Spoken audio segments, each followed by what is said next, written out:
Hello, let's look where we can find the column name, which we can use in formulas, and the data types.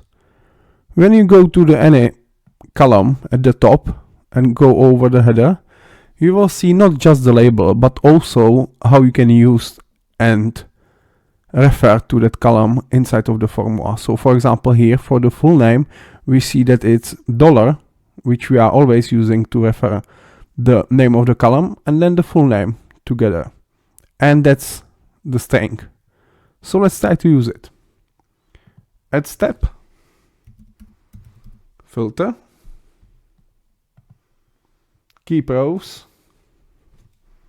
$, full name. For comparison of the values, we are using equal or not equal. In our case, it's equal.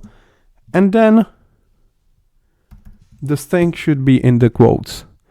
And as an example, we can use Dario M. Ginorio and add step.